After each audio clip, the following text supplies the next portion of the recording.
अजमेर की रामगंज थाना पुलिस ने गुजरात की युवती के साथ सामूहिक दुष्कर्म करने वाले 4 आरोपियों को 24 घंटे के भीतर गिरफ्तार कर लिया है।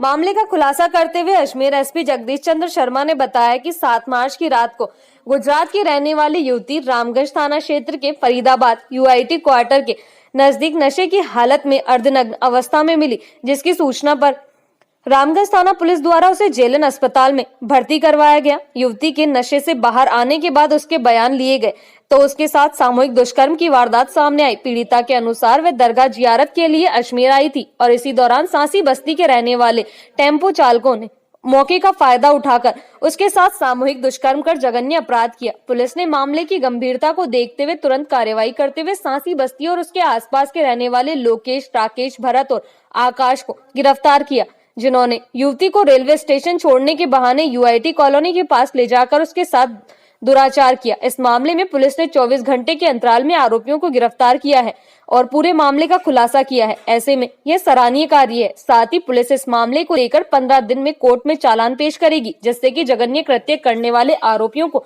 जल्द से जल्द सजा मिल सके। दिनांक 7/3/2021 की रात्रि को थाना रामगंज पर इतला मिली कि फरीदाबाद यूआईटी क्वार्टर्स की तरफ एक महिला और कुछ लड़के नशे की हालत में खड़े हैं और संदिग्ध अवस्था में खड़े हैं। इस इतला पर रामगंज थाने का डीओ एएसआई राजाराम और साथ में 2 सिपाही लेके तुरंत मौके पे पहुंचा तो उन क्वार्टर्स के पास एक महिला लगभग अर्धनग्न अवस्था में नशे की हालत में कुछ लड़के उसको मिले। उसने तुरंत उनको राउंड अप किया, पूछताछ की और अपने थानाधिकारी रामगंज को सूचना दी। सूचना पर रामगंज थानाधिकारी सत्यनारायण नेगी तुरंत मौके पर पहुंचे और सबसे पहले लड़की को, जो गाड़ी में उनके पास कंबल उपलब्ध था, उससे उसको उठाया और चूंकि नशे की अवस्था में थी तो उसकी मर्यादा का ध्यान रखते हुए और उसको सीधे थाने ले गए। महिला कांस्टेबल की निगरानी में उसको कपड़े पहनाए और उसको तसल्ली देने की कोशिश की, पूछने की, लेकिन चूंकि वो नशे की, अर्ध नशे की, बेहोशी की हालत में थी, इस कारण से तुरंत उसको हॉस्पिटल ले गए। महिला कांस्टेबल की संरक्षण में, देखरेख में डॉक्टर्स को बुलाया और उसका इलाज शुरू कराया। कल दिनांक 8 तारीख को जब उसको होश आया और हमारी डीवाईएसपी साउथ मुकेश सोनी जी ने और अपनी टीम ने, उनकी टीम ने पूछताछ की तो उसने अपने साथ दुराचार होना बताया। उसके बाद उसका इलाज कराने के बाद उसका 161 सीआरपीसी में स्टेटमेंट लिया गया और उसका मेडिकल कराया गया। मेडिकल कराने के बाद और उसके 160 बयानों के बाद जो संदिग्ध लड़के डिटेन किए गए थे पूछताछ में, उनसे कड़ी पूछताछ की हमारी टीम ने, तो उन्होंने अपराध करना कबूल किया। उसके बाद महिला के 164 सीआरपीसी में बयान कराए गए और बाकी उस घटना में कौन कौन शामिल थे, ऐसे 5 लोगों को चिन्हित किया गया, जिसमें एक नाबालिग लड़का, विधि से संघर्षरत बालक है।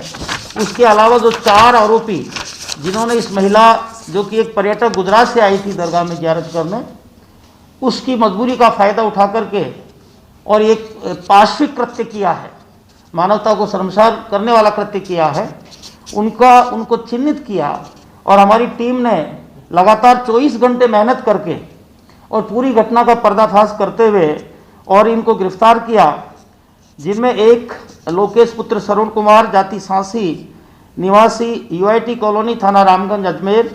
दूसरा राकेश पुत्र गज्जू, जाति सांसी, निवासी सांसी बस्ती भगवानगंज, रामगंज अजमेर।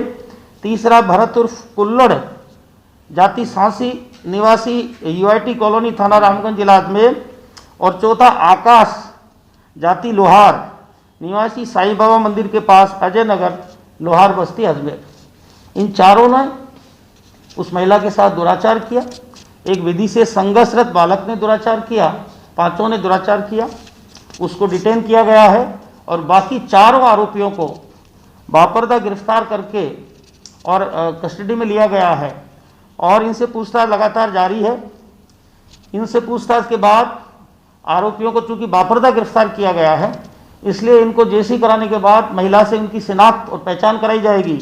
उसके बाद हमारी कोशिश होगी कि ऐसे जघन्य आरोप उनके ऊपर लगे हैं उसके लिए इनको जल्द से जल्द पुलिस द्वारा इन्वेस्टिगेशन कंप्लीट करके और इनके खिलाफ चालान पेश हो, और न्यायालय से भी हम रिक्वेस्ट करके और केस ऑफिसर स्कीम में इस मुकदमे को लेके इसकी जल्द से जल्द ट्रायल पूर्ण करा के और अपराधियों को सजा दिलाएं, इसके लिए हम पूरा प्रयास करेंगे।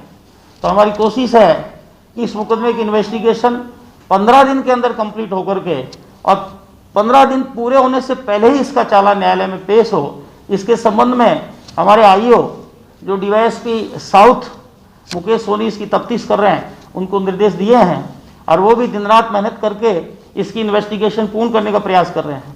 शीघ्र ही चालान पेश करके और इसकी शीघ्र ट्रायल के लिए इसको केस ऑफिसर स्कीम में लिया जाएगा।